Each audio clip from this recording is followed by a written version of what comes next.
মোছার ঘন্ট আমাদের বাঙালিদের ভীষণ প্রিয় একটা খাবার। আজকে দুপুরবেলা মোছার ঘন্ট বানিয়েছিলাম। আমি যেভাবে মোছার ঘন্ট বানাই সেটাই আজকে তোমাদের সাথে শেয়ার করব।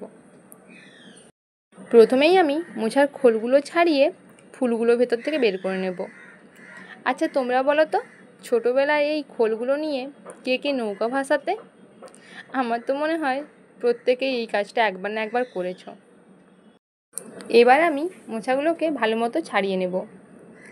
এই প্রত্যেকটা ফুলের ভেতরে একটা করে সালাই কাঠির মতো আর একটা করে আঁশ থাকে, এগুলো ভালো করে ছাড়িয়ে নিতে হবে। এগুলো যদি থেকে যায় না, খাওয়ার সময় ভীষণভাবে মুখে বাঁধে, সেটা একদম ভালো লাগে না, আর একটু কষ্টি কষ্টি ভাবও লাগে। তাই এগুলো আমি ভালো মতোই ছাড়িয়ে নিলাম। এতগুলো খোল বেরিয়েছে, আর মোছাটা বেশ বড়ই ছিল, তাই আমি পুরো মোছাটা ব্যবহার করিনি, অর্ধেকটা ব্যবহার করেছি। মোছার এই ফুলগুলো একসঙ্গে থাকলে কাটতে ভীষণ সুবিধে হয়, আর একটা একটা করে যদি খুলে যায় না, সেগুলোকে ধরতে বা কাটতে একটু অসুবিধে হয়। এবার আমি ওর সঙ্গে একটা আলুও কেটে নিচ্ছি। আলুগুলো আমি চৌকো চৌকো শেপেই কাটবো, আর একটু ছোটো ছোটো করেই কাটবো। দেখো আমি ঠিক এই সাইজের কেটেছি আলুগুলো, ওই আলু পোস্তর আলু যেইভাবে কাটে প্রায় সেই রকমই। এবার একটা নারকেলও ফাটিয়ে নিচ্ছি, তারপর নারকেলটা তুলে নেব। মোছা রান্নাতে না আমি একটু নারকেলের ব্যবহার করি, হয় নারকেল, না হলে ছোলা, আবার অনেকে তো চিংড়ি মাছেরও ব্যবহার করে। আমার ঠিক চিংড়ি মাছটা দিয়ে মোছা ভালো লাগে না, তাই আমি আজকে নারকেল দিলাম। নারকেলগুলোকেও একদম ছোট ছোট করে কেটে নিয়েছি। এবার সব কিছু কাটা টাটা হয়ে যাওয়ার পর আমি মোছাটাকে কড়াইতে একটু অল্প পরিমাণ জল, নুন আর হলুদ দিয়ে সেদ্ধ করতে বসিয়ে দিয়েছি। এটা প্রায় ভালো মতোই সেদ্ধ হয়ে গেছে। এবার এটাকে আমি একটা ছাঁকনির মধ্যে ছেঁকে নিচ্ছি। এটা যতক্ষণ জল ঝরবে, আমি কড়াইতে এবার মশলাটা তৈরি করব। কড়াইয়ের মধ্যে প্রথমে দিয়ে দিলাম বেশ খানিকটা তেল। ওই তেলের মধ্যেই আমি প্রথমে নারকেলের কুচিগুলোকে ভেজে নিচ্ছিলাম, আর মোছাতে দেওয়ার জন্য আমি অল্প করে একটু বেগুনও কেটে রাখছিলাম। তো সেগুলোকেও ওই তেলের মধ্যে ভালোভাবে একটু ভেজে নেব।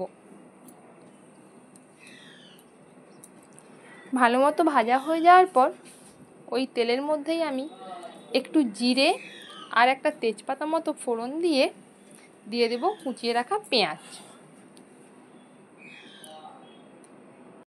পেঁয়াজটা যখন ভালো মতো ভাজা হয়ে যাবে, অর্থাৎ এর কালারটা যখন চেঞ্জ হয়ে যাবে, তখন আমি এর সাথে যোগ করব আদা রসুন বাটা।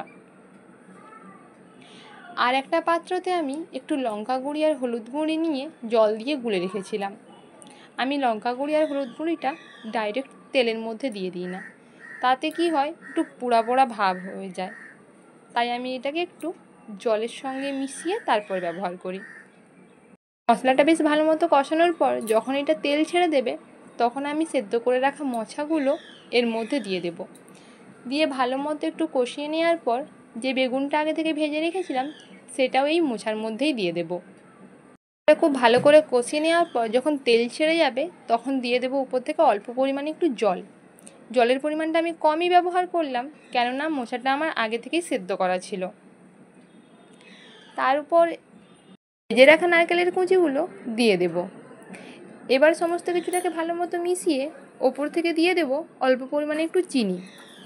তারপর সমস্ত কিছুটাকে ভালো মতো একটু মিশিয়ে নিয়ে ঢাকা চাপা দিয়ে হতে দেব। কিছুক্ষণ পর ঢাকনা খুলে আমরা রান্নাটা একটু চেক করে নেব।